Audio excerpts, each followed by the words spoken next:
At 42, Tessa discovered that losing your job in the middle of Midwestern January doesn't just freeze your bank account. It freezes something deeper, the part of you that still believes tomorrow will be kinder than today. After 11 years of loyalty, early mornings, and skipped vacations at Kellerman Logistics, she was handed a cardboard box and walked to her car in 6 inches of fresh snow while her coworkers watched from the second-floor windows. Hidden in her glove box was one last secret. A rusted cabin key her father Hollis had mailed to her 3 years ago, 2 weeks before the stroke that took him, along with a handwritten note that read, "Tessa, when the world strips you down to nothing, drive to Blackwater Pines. The door will know you. But whatever you find inside, don't be afraid. I've been getting it ready for this exact day." Exhausted, broke, and out of options, Tessa drove 16 hours north into the frozen Upper Peninsula of Michigan, through a blizzard so thick she nearly turned back twice. When she finally rounded the last bend of that forgotten logging road, heart pounding, fingers numb on the steering wheel, she slammed on the brakes and stared in disbelief. The cabin her father had died owning, the one the whole family said was abandoned, falling apart, forgotten, was glowing. Warm yellow light in every window. Smoke rising from the chimney. Stay until the end, because when that cabin door finally opened and a stranger inside said her name like he'd been waiting a decade to say it, Tessa dropped to her knees in the snow. What her father Hollis had spent 20 years quietly building, and what Wendell Paxton had been protecting for 3 winters alone, wasn't just a secret. It was a second life. One her father had carved out, sealed up, and left waiting for the day his daughter had nowhere else in the world to go. Before we jump back in, tell us where you're tuning in from, and if this story touches you, make sure you're subscribed, because tomorrow I've saved something extra special for you. The conference room on the 3rd floor of Kellerman Logistics smelled like stale coffee and printer toner, and Tessa Brightwood would remember that smell for the rest of her life. It was 9:47 on a Tuesday morning, January 14th, and the snow outside the window was the kind of heavy, wet snow that muffles the world into silence. She had been at her desk for 23 minutes when her manager, Graham Kellerman, appeared in her doorway and said, without quite meeting her eyes, "Tessa, can you come with me for a minute?" She had known immediately. There is a particular way a manager looks at you when they are about to end your career, and she had seen it done to 3 other people in the past 6 weeks. Her hands went cold before her brain caught up. She picked up the coffee mug her father had given her, a chipped thing with a picture of a Michigan pine tree on it, and for some reason, she carried it with her down the hall. The HR woman was already waiting. Her name was Sandrine, and she had a folder open in front of her and a box of tissues positioned at an angle that suggested she had done this many times before. Graham sat down beside her and said the words Tessa had heard at a distance for weeks, but had refused to believe would find her. Restructuring, redundancy, efficiency targets, nothing personal. 11 years. 11 years of arriving before sunrise in the winter. 11 years of staying late to fix other people's mistakes. 11 years of skipped weddings and canceled vacations and 100 small sacrifices she'd once believed would mean something to somebody. She had trained 4 of the people who still had jobs. She had designed the inventory system that was about to become their flagship product. She had worked through her mother's funeral, worked through a broken wrist, worked through the weekend her father died.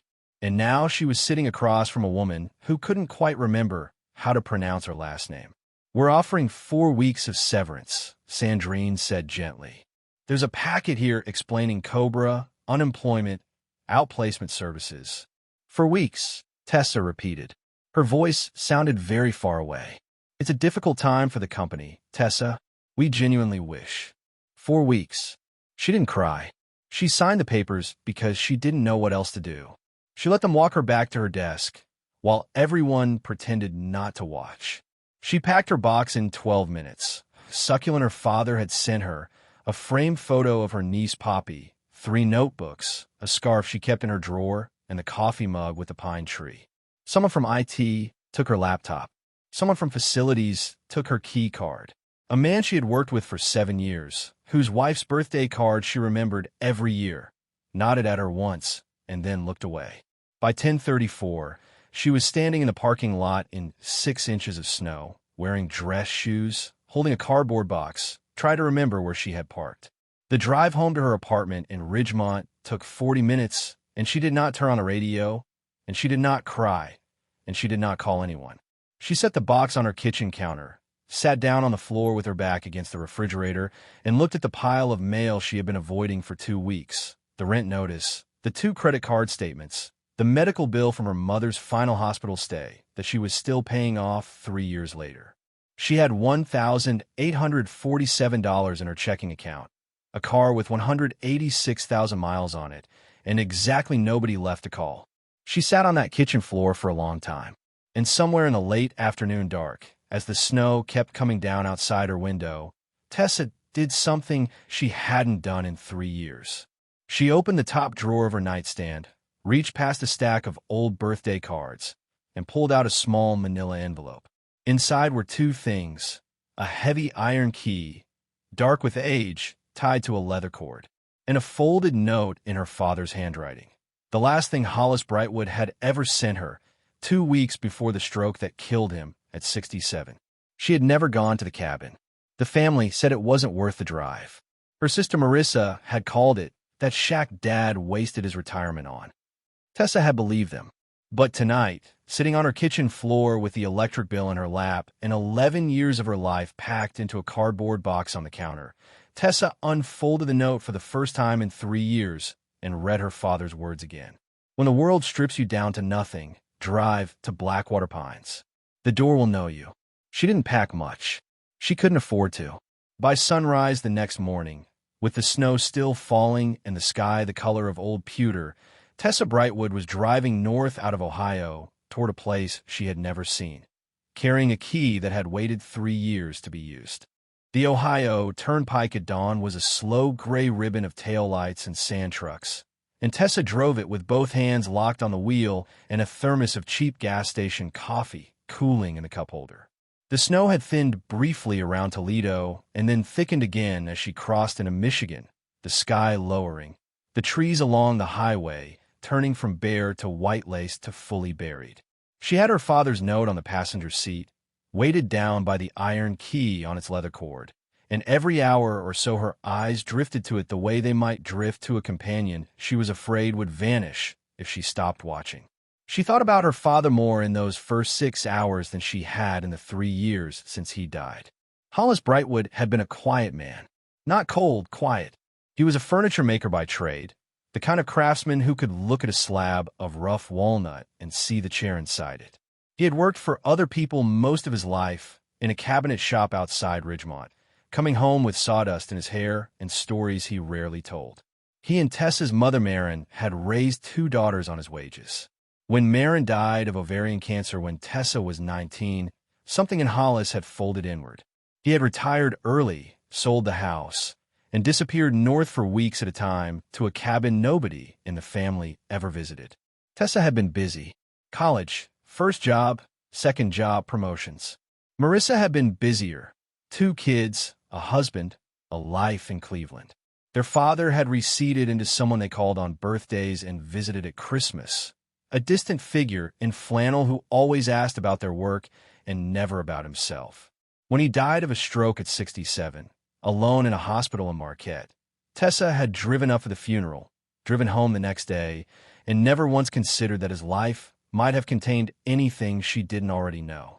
She was beginning to wonder, now, if that had been a mistake. By the time she crossed the Mackinac Bridge into the Upper Peninsula, it was nearly 4 in the afternoon, and the sky had gone dark gray with another front rolling in. The bridge swayed slightly in the wind.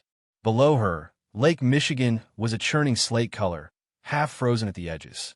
She had never been this far north. The towns thinned out. The pines got taller. The signs started warning about moose crossings and unplowed roads. Her GPS lost signal twice before she found the exit for County Road 41 and turned west in a forest so dense it felt like driving into a tunnel. The directions her father had written on the back of the note were precise. 31 miles west on 41, left at the green mailbox with no name. For miles of gravel, or whatever's under the snow by then. You'll know the last turn when you see the broken birch. She did not know how he had known she would be coming in winter, but the instructions assumed it. The gravel road was not plowed. Her Corolla, which had been a reliable thing for 8 years, began to slip and fishtail within the first quarter mile. Twice she thought about turning around. There was nowhere to turn around. The snow was up past her hubcaps in places, and the only thing keeping her moving forward was momentum and the faint ruts of a truck that had passed through at some point in the last several days. That detail registered in the back of her mind and would not leave. A truck had been here. Recently, she hit the broken birch at dusk, a lightning-split tree leaning across the road, instantly recognizable, and made the last turn with her headlights cutting a narrow yellow cone into the snow and the trees pressing in on both sides. Her heart had been hammering for the last 20 minutes. She was exhausted. She was hungry. She was beginning to understand, in a way she hadn't quite let herself understand before, that she had driven 16 hours into the middle of nowhere on the word of note she hadn't read in 3 years, and that if the cabin was boarded up or burned down or simply not there, she had nowhere else to go. She rounded the final bend, and she stopped the car, so suddenly the tires skidded sideways in the snow. The cabin was there, a small, solid log structure with a covered porch and a stone chimney, set in a clearing ringed by towering pines. It looked exactly like the one photograph she had ever seen of it, a picture her father had kept on his dresser. But every window was glowing. Warm, golden, lived-in light, the kind no timer throws, the kind no empty house could possibly produce. Smoke rose from the chimney in a thin gray line against the darkening sky. A set of footprints led from a small shed to the porch. And parked beside the cabin, half buried in snow, was an old green pickup truck she had never seen before in her life. Tessa sat behind the wheel of her idling car and could not make herself move. Somebody was inside her father's cabin. Tessa sat with her hands frozen on the wheel for what felt like a full minute and was probably closer to 5. The engine idled. The heater, which had been losing its battle for the last hour, wheezed out lukewarm air against a windshield already starting to fog. She watched the cabin the way you watch an animal you aren't sure is dangerous, looking for movement, for signs, for anything that would tell her what she had driven into. Nobody came to the door. Nobody looked out a window. The smoke kept rising in its thin gray line. The lights kept glowing their steady, patient yellow. She thought about a dozen things in that minute. Squatters. A hunter who'd broken in. Someone who'd bought the place at a tax auction she hadn't known about. Her sister Marissa. Though Marissa had never once come up here and would sooner sell her kidneys than spend a winter in the woods. She thought about backing the car out and driving the 4 miles back to County Road 41 and finding a motel in the nearest town, which was probably 40 minutes away, which she probably couldn't afford. Then she thought about her father's note. The door will know you. Tessa Brightwood had spent 42 years being reasonable. It had earned her a cardboard box and 4 weeks of severance. So she turned off the engine, pulled the iron key from where it lay on the note beside her, zipped her coat up to her chin, and opened the car door into air, so cold it made her eyes water instantly. The snow came up to her knees in places as she crossed the clearing. Her dress shoes were already ruined. She climbed the 3 porch steps, which had been recently shoveled, another detail that registered and stayed, and stood in front of a heavy oak door with a black iron latch. She could hear, faintly, the sound of a kettle somewhere inside. She could smell wood smoke and something else, something herbal like pine or cedar. She raised her fist to knock. Before her knuckles made contact, the door opened. The man on the other side was in his mid-70s, tall, lean the way men who have worked outside their whole lives stay lean. White hair cropped close, a gray beard trimmed short. He wore a flannel shirt with the sleeves rolled up to his forearms, wool pants, and thick socks. His eyes were a pale blue, steady and unsurprised. He looked at her the way you look at someone whose arrival you've been expecting, not this hour, maybe, but this week. Tessa, he said. Just that. Her name. As though he had been holding it in his mouth for a long time. She didn't answer. Couldn't. Her hand was still raised in the air where the door used to be. Come inside before you freeze, he said, and he stepped back and held the door open. I've got the stove going. There's soup. We can talk when you're warm. She should have asked who he was. She should have demanded to know what he was doing in her father's cabin. She should have stayed on the porch until she understood what was happening. But she was bone-tired and half-frozen, and the inside of that cabin smelled like the kitchen of someone's grandmother. And something in her chest cracked quietly, and she stepped across the threshold without saying a word. The cabin was warmer than her apartment had been all winter. A cast-iron wood stove in the corner crackled with a good fire. Oil lamps and 2 battery lanterns threw soft yellow light across log walls hung with old photographs and a hand-planed mantelpiece above the stone fireplace. A small kitchen sat against the back wall, with a kettle hissing on a propane burner. There was a round oak table, hand-built, obviously her father's work. She knew it the way you know your mother's handwriting. 2 chairs, a bowl of apples, a stack of books, and on the table, laid out as though set there that morning for her specifically, was a folded wool blanket, a thick pair of wool socks, and a mug. Tessa stared at the socks. "My name is Wendell Paxton," the man said quietly behind her. "I knew your father for 31 years. He told me what to do if you ever came up that road. I'm sorry I didn't meet you outside. I didn't want to spook you. Sit down by the stove. Take your shoes off. Put the socks on. The soup will be ready in 5 minutes." She turned and looked at him. She was shaking, though she couldn't tell anymore if it was from cold or from something else. "You knew my father." "I did. He never mentioned you." "No," Wendell said, and the smallest, saddest smile touched the corner of his mouth. "He wouldn't have. That was part of the arrangement." "What arrangement?" He looked at her for a long moment. Then he gestured to the chair nearest the stove. "Sit, please. You've driven a long way, and I promise you'll have every answer before the night's over. But not on an empty stomach and not with wet feet. Your father would have had my hide." She sat. Her legs wouldn't have held her much longer anyway. Wendell moved around the small kitchen with the quiet economy of a man who had lived alone a long time. He ladled soup, chicken, and wild rice, made that day, he said, into a heavy ceramic bowl. He set it in front of her with a piece of bread and a spoon. He poured her hot water over a tea bag in the mug on the table. Then he sat down across from her, folded his hands, and waited. Tessa ate 3 spoonfuls before she realized she was crying. "He really told you I might come?" she whispered. "He told me," Wendell said gently, "that someday the world would hurt you badly enough that you'd remember the key. And that when you did, my job was to be here." Tessa finished the soup in silence. Wendell didn't rush her. He refilled the mug twice, added another log to the stove, and sat across from her with the patience of a man who had thought about this conversation for a long time and was in no hurry to get it wrong. Outside, the wind had picked up and was pushing snow against the north wall of the cabin in soft, rhythmic gusts. The lamps flickered once when a draft found its way down the chimney, then settled again. When she finally set the spoon down, Wendell reached behind him and pulled a small wooden box from the shelf above the kitchen counter. He placed it on the table between them. It was hand-carved, the lid inlaid with a simple pine tree design, and she recognized her father's work immediately. The same hand that had made the coffee mug she'd carried out of Kellerman Logistics 2 days ago. "Your father gave me this the spring after your mother died," Wendell said. "We were sitting right where we are now. He said if he went before you came looking for this place, I was to give it to you on the first night you arrived.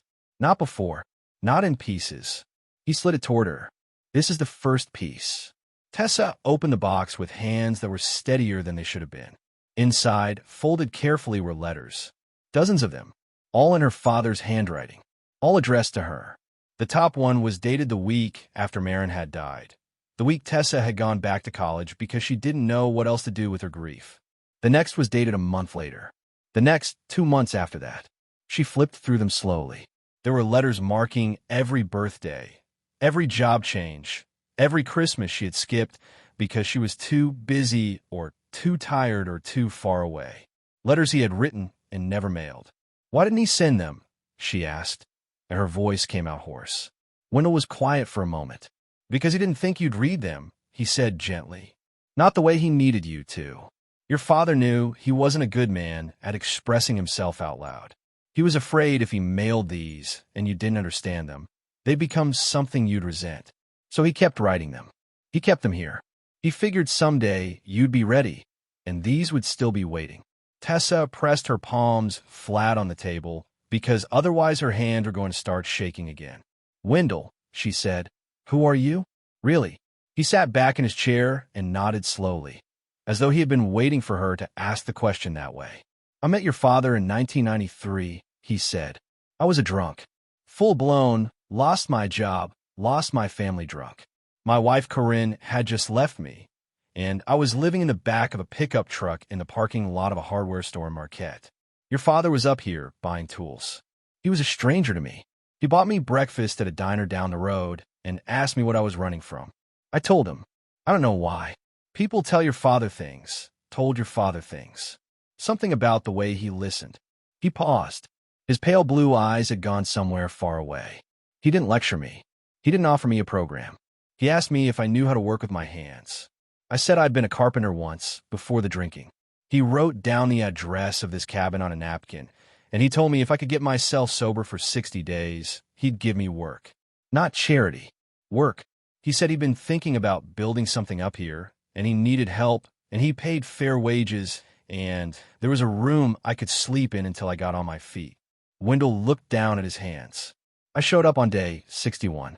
I've been sober ever since. 32 years this past October. Your father gave me my life back, Tessa, and I wasn't the only one." She stared at him. "What do you mean? You weren't the only one." Wendell looked up. "Your father spent the last 20 years of his life quietly doing for other people what he did for me. That's what this cabin was. That's what he was building up here. It wasn't a retirement hobby. It was a whole life he made sure the rest of you never saw, because he didn't want it to become a story people told about him at dinner parties. He wanted to just be quiet, real, doing the work." Tessa's mouth had gone dry. 20 years, she said. "He came up here for 20 years, and none of us, Marissa and I never—" "He loved you both," Wendell said firmly. "Make no mistake about that. But he watched you build a life that kept leaving him on voicemail, and he watched Marissa build one that had no room in it for a father who didn't fit her idea of success. And somewhere along the way, he decided that if his daughters weren't going to need him, he would make himself needed somewhere else. By people who had nothing. By people the world had given up on. He built something here, Tessa. He built it brick by brick and person by person, and he left every bit of it to you. To me. To you. Not to Marissa. Not to anyone else. To you." He was very specific. Wendell's voice softened. He said Marissa had made her choices and was happy in them. He said you were the one who was going to need it. He said one day the world was going to hollow you out the way it had hollowed him out when your mother died. And when that day came, you'd remember the key, and you'd come, and everything he'd spent 2 decades building would be waiting. The fire crackled in the stove. "What did he build, Wendell?" Tessa whispered. Wendell stood up. "Finish your tea," he said, "and get some sleep. The loft bed upstairs has clean sheets. I put them on this morning. Tomorrow I'll show you." Tessa slept for 11 hours. She had not slept 11 hours in a single stretch since college, maybe earlier. She woke to the smell of wood smoke and frying eggs and the soft yellow light of a winter morning filtering through a small window set into the loft's slanted ceiling. For a moment, she did not know where she was. Then she saw the hand-hewn beams above her, her father's work, unmistakable, and the pine tree carved into the top of the wooden bedpost beside her, and the whole of yesterday came back in one quiet wave. She found clothes folded at the foot of the bed. A wool sweater, too big for her, that smelled faintly of cedar. Thick socks. A pair of canvas work pants she guessed had belonged to her father. They fit almost perfectly. Downstairs, Wendell was at the stove. 2 plates were already set on the oak table. He looked up when she came down the ladder and nodded once, as though checking that she had survived the night. "Sleep?" he asked. "More than I have in years." "Good. Eat. Then we'll go out to the workshop." She ate in silence. Eggs, thick-cut bacon, toast made on a cast-iron griddle, coffee so strong it tasted like it had been brewed twice. Wendell ate across from her without speaking. Outside, the sky had cleared overnight into a hard, brilliant blue, and the snow on the clearing sparkled so bright it hurt to look at directly. The world felt scrubbed and quiet and very far from Ridgemont, Ohio. When they were finished, Wendell handed her a pair of insulated boots, also, she suspected, her father's, in a heavy canvas coat lined with sheepskin. Bundle up. It's 8 degrees. The workshop is 100 yards behind the cabin. Your father built it the second summer he was up here. A workshop, she said. Wendell just smiled faintly and opened the door. The path to the workshop had been shoveled that morning. Fresh snow crunched under her borrowed boots. They walked past the green pickup truck, past a woodshed stacked higher than her head with split cordwood, past a small outbuilding that Wendell said was the generator house, and up a gentle rise through the pines. At the top, tucked into a natural clearing, stood a building she had not expected at all. It was big, much bigger than the cabin. A long timber-framed structure with a steep-peaked roof designed to shed snow, tall windows along the south-facing wall to catch winter light, and a wide double door at the front hung on black iron hinges her father had clearly forged himself. A hand-painted wooden sign above the door read, in simple block letters, Brightwood and Company, handmade furniture. Tessa stopped walking. He had a business, she whispered. He had a business, Wendell confirmed quietly. A real one. A good one. For 17 years. She could not make her feet move. Wendell waited. After a long moment, he said, Come on. There's more you need to see than you can see from out here. He unlocked the double doors with a key from his own ring and slid them open. The smell hit her first. Cedar, walnut, oiled leather, beeswax, linseed, the particular perfume of a working furniture shop, a smell she had not breathed since she was a child standing in the cabinet shop where her father worked, waiting for him to finish for the day so she could ride home on his shoulders. It was the smell of her entire childhood condensed into a single breath, and her knees almost gave out. The workshop was immaculate. Long workbenches lined both side walls, each with its own set of hand tools hung neatly above it. Chisels graduated by size, planes in order, carving gouges bright and sharp. A massive drill press stood in one corner, a wood lathe in another, a planer, a joiner, a bandsaw, all covered in canvas tarps but clearly well kept. Stacks of lumber filled racks along the back wall, walnut, cherry, maple, oak, some of it milled from trees Wendell told her had come from her father's own 40 acres. And scattered throughout the workshop, in various stages of completion, were pieces of furniture. A rocking chair, half finished, with one arm still wrapped in painter's tape. A child's cradle, sanded to silk but not yet oiled. A long farmhouse table with benches stacked underneath it. A set of 6 dining chairs lined up like soldiers. A roll-top desk with its interior drawers laid out on a workbench, waiting to be fitted. Tessa walked slowly through the shop with tears running down her face and didn't even notice she was crying. He sold these, she asked. He sold them to people who needed them, Wendell said. He had clients all over the Upper Peninsula, some from Wisconsin, a few from Minnesota. He wasn't famous. He didn't advertise. People came to him the way people came to him, quiet, word of mouth. A young couple who couldn't afford a new crib. A widower who wanted a table that would last his grandchildren. A woman who'd lost everything in a house fire and needed a dresser. He charged what people could pay. Sometimes that was cash. Sometimes that was labor. Sometimes that was nothing at all. Tessa turned in a slow circle, taking it all in. How did he live? She asked. How did he eat, Wendell? If he was practically giving the work away. Wendell hesitated. Then he gestured toward a door at the back of the workshop. A narrower door, she hadn't noticed, painted the same color as the wall. A small brass lock hung from it. There's a room back there, he said quietly. Your father called it the record room. He asked me never to open it without you present. I've kept that promise for 3 years and 11 months. He pulled a second key from his pocket, smaller than the iron key she carried, but clearly its sibling, and held out to her. This is the last thing he left me to give you, Tessa. Everything else is answers I can give you myself. What's behind that door? Only your father can explain. Tessa took the key. Her hand was shaking. She walked toward the painted door. The brass lock turned smoothly, as though it had been oiled that week. Tessa pushed the painted door open, and Wendell stepped back into the main workshop, giving her the space her father had asked him to give. She heard him murmur something. She thought it was, "Take your time, Tess," and then his footsteps moved away toward the front of the shop. The record room was small, perhaps 10 feet by 12. A single high window let in pale winter light. A wood stove sat unlit in the corner, with stacked neatly beside it. The walls were lined, floor to ceiling, with shelves her father had clearly built himself. Simple, sturdy, each shelf labeled with a small brass plate. 3 filing cabinets stood along the back wall.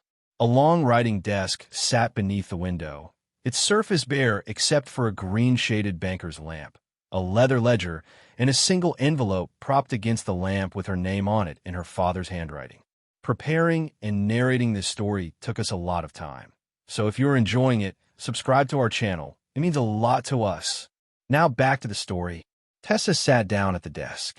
Her legs were not going to hold her for what she suspected was coming. She opened the envelope with a pocket knife she found in the desk drawer, a knife she recognized, a knife her father had carried her entire childhood. My Tess, if you're sitting at this desk reading this letter, then Wendell has done what I asked him to do, and you have come north at last, and I am not there to meet you. I'm sorry for that. I wish more than anything that I could have been the one to open the door. I owe you an explanation. I owe you a great many things, and some of them I cannot give you anymore, but an explanation I can. When your mother died, Tess, something in me broke. You were 19. You were at school.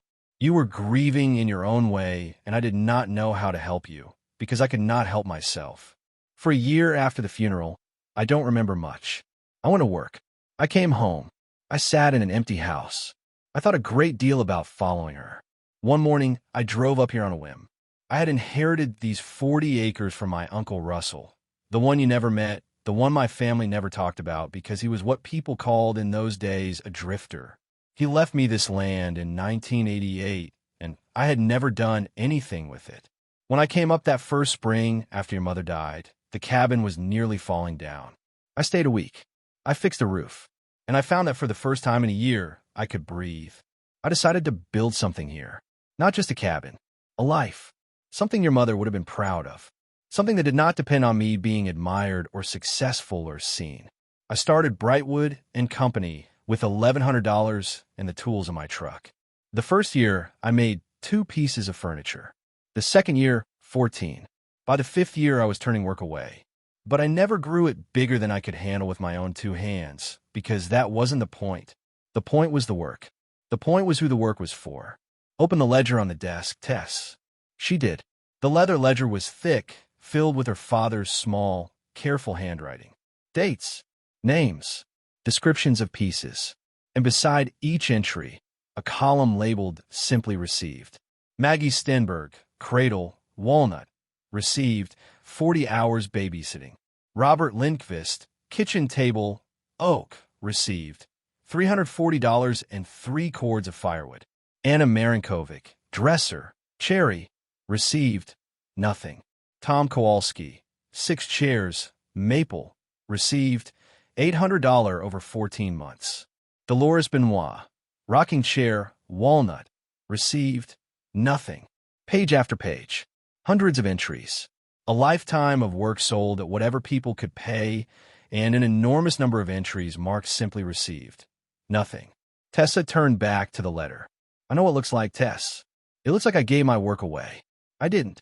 I was paid in full, every time, in a currency the world doesn't measure. I was paid in being needed. I was paid in watching Dolores rock her grandson to sleep in a chair. I made her. I was paid in knowing Anna had a dresser to put her daughter's clothes in after the fire. Your mother taught me that years before she died, though I was too slow to understand it then. She taught me that a life measured in money is a life measured wrong. But Tess, I also want you to understand something. I was not a fool. Open the top drawer of this desk. She opened it. Inside was a stack of bank statements rubber-banded. A deed to the 40 acres, free and clear, in her name. A trust document from a law office in Marquette, with her name on it as sole beneficiary. A second deed to a small commercial building in the town of Ironwood, also in her name. And an investment account statement, dated the month before he died, showing a balance that made her have to read the number 3 times before she believed it. I lived simple, Tess. I spent almost nothing on myself. Every dollar I didn't give away in work, I saved. I invested what I could. I am not leaving you a fortune, but I am leaving you enough. Enough to not be afraid. Enough to choose. The workshop is yours. The land is yours. The business, if you want it, is yours. Wendell has kept it all running for me these 3 years I knew were coming. You don't have to be a furniture maker, Tess. You don't have to be anything. But you have a place now. You have a floor under your feet that no one can take. You have the quiet you needed and didn't know you needed. The rest is up to you. I love you, Tess. I always did. I was just bad at it out loud. Dad. Tessa sat in the record room for a long time after she finished the letter. She read it twice more. She read the ledger cover to cover, saying the names out loud. Maggie Stenberg, Robert Lindqvist, Anna Marinkovic. Hundreds of strangers her father had quietly saved with his hands. She opened the filing cabinets and found photographs. Polaroids of finished pieces in the homes they'd gone to. A wedding picture from a couple whose names appeared twice in the ledger, once for a dining table and once for a matching bench. A snapshot of a little boy asleep in a walnut cradle, with a note on the back in a woman's handwriting. Thank you for Sam's first bed. Maggie, 1999. When she finally came out of the record room, the winter sun was low and the shop was gold with late afternoon light. Wendell was at one of the workbenches, running a block plane along the arm of the half-finished rocking chair. He didn't look up when she approached, but he slowed his hands. I didn't know him, she said. Her voice sounded strange to her. Not really. Wendell set the plane down. You knew the part he could show you, he said. He worked at showing more. He just ran out of time. Tessa nodded. Then she walked to the bench beside him, picked up a scrap of sandpaper and a small offcut of cherry that had been sitting there, and began, without knowing why, to sand the edge of it. She had done it 100 times as a little girl in the cabinet shop in Ridgemont, standing beside her father on an overturned milk crate. Her hands remembered before her mind did. Wendell watched her for a few seconds, then turned back to the rocker. Neither of them spoke for a long time. The first week, Tessa did almost nothing but sleep and walk. She slept 10, 11 hours a night in the loft. She walked the property in her father's borrowed boots, following deer trails through snow up to her thighs, learning the shape of 40 acres she had not known she owned. She discovered a small frozen pond at the eastern edge of the land with a crude wooden bench set beside it, and Wendell told her father had sat there most mornings with his coffee. She started sitting there too. She called Marissa on the cabin's landline on day 5. She did not tell her everything. She said she was staying at Dad's cabin for a while, that she was okay, that she needed time. Marissa was quiet for a long moment. Then she said, in a smaller voice than Tessa had heard from her in years, I didn't know it was habitable up there. It's more than habitable, Tessa said. It's beautiful. Are you alone? No, Tessa said. I'm not alone. The people started arriving in the second week. The first was Abner Quincy, a man in his 60s with a limp and a face like weathered granite, who drove up the logging road in a battered Ford and introduced himself as the neighbor 3 miles south. He brought a casserole his wife had made and a roll of insulation in case the north wall was leaking heat again the way it did on your dad. He stayed an hour. He told Tessa that her father had built the cradle his youngest grandson had slept in and had charged him $40 and a promise that Abner would plow the logging road every snowfall for the rest of his life. Abner had kept that promise for 18 years. He intended to keep it for Tessa, too. The second was Shiloh Greer, who owned a small diner 12 miles down the highway in Blackwater Pines proper. She was in her 50s, built like a fire hydrant, with a laugh that shook the cabin windows. She had come, she said, because word travels fast up here, and she had heard Hollis's daughter had finally come home, and she wasn't about to let that pass without bringing a pie. The pie was cherry. It was the best pie Tessa had ever eaten in her life. Shiloh told her, sitting at the oak table with her coat still on, that Hollis had built every booth and every table in her diner in 2007, after a fire had gutted the place and the insurance had refused to pay. He had charged her 50 cents on the dollar and let her pay it off over 6 years. The third was a woman named Odalise Henriksen from Ironwood, who brought a photograph of the roll-top desk Hollis had made for her husband before he died of cancer. She hugged Tessa on the porch for a full minute without saying a word. Then she got back in her car and drove the 90 minutes home. They kept coming, not all at once. 2 or 3 a week, as word spread. Former clients. Former apprentices. There had been 7 over the years, including Wendell. Neighbors. A retired priest from Lawrence who had blessed the workshop the day her father finished building it. Each one brought a story. Each one brought something. Food, firewood, tools they had borrowed and wanted to return, small kindnesses accumulating into a portrait of a father Tessa had never seen. By the end of January, she had a notebook full of stories. She had a freezer full of casseroles. She had started sleeping through the night. And she had started working in the shop. She worked at first because she didn't know what else to do with her hands. Wendell was patient. He did not teach her as a teacher teaches. He worked beside her and let her watch. She began with small things, sanding, oiling, sharpening tools on the whetstone. Then dovetails, practiced on scrap. Then the half-finished rocker, which she and Wendell completed together over 3 weeks, and which Wendell delivered to a young mother in Houghton whose husband had just been laid off from the mine. The day they loaded the rocker into the green pickup, Tessa stood in the snow and watched the taillights disappear down the logging road, and she understood, fully and for the first time, what her father had spent 20 years doing. She went inside that night and called Marissa again. "Riss," she said, "I think you and Poppy should come up and see this place." Her sister cried on the phone.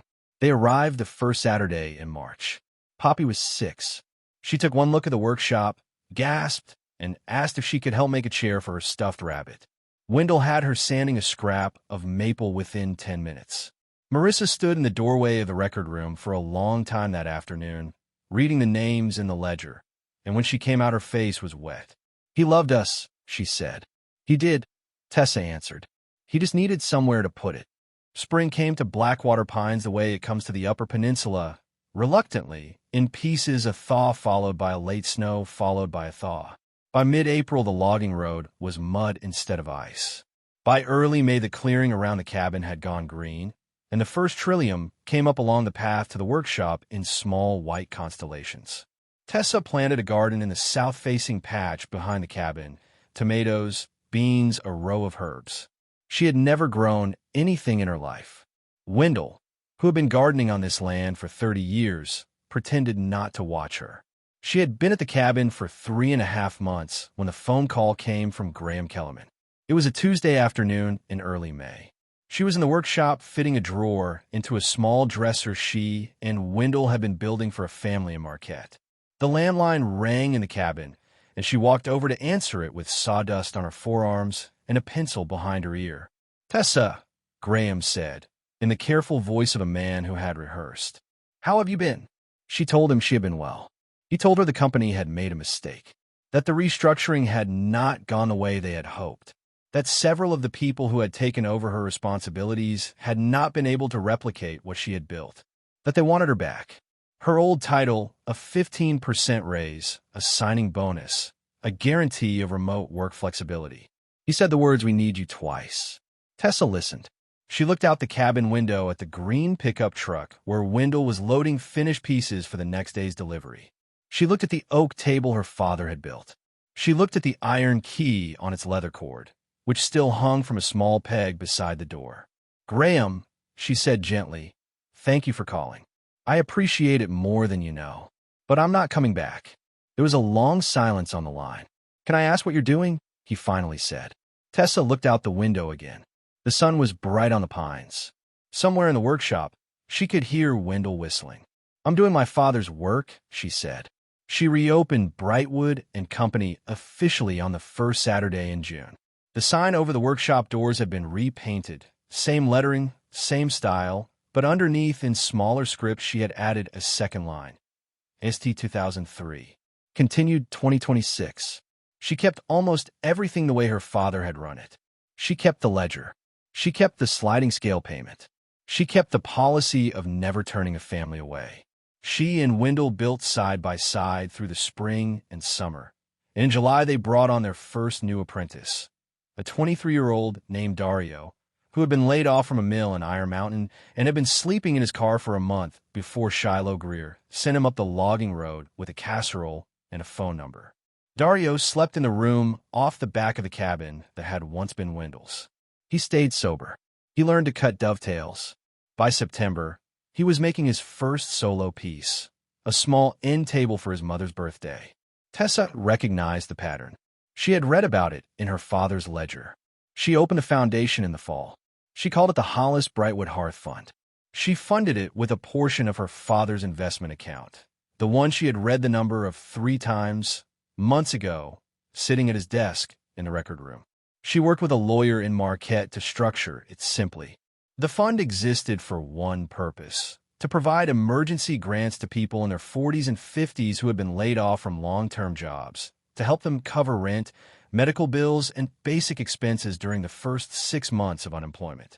No applications, no essays, no committees, a phone number and an email address. If the story checked out, the money arrived within a week. No interest, no repayment, just a letter in Tessa's own handwriting that ended with the same line every time. You are not invisible. Someone saw you. Now go do your work. By the end of the first year, the Hearth Fund had helped 41 people. By the end of the second, over 100. Tessa did not tell most of them where the money came from. A few of them wrote back. A few of them, eventually, found their way to the workshop.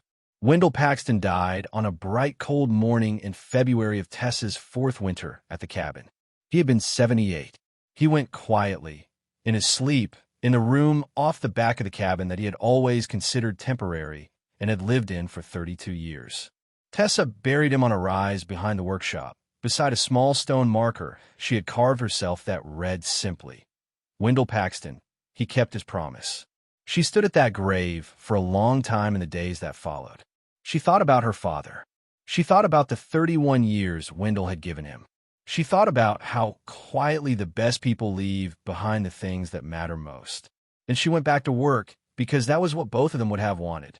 Poppy was 12 this summer. She came to live at the cabin for good.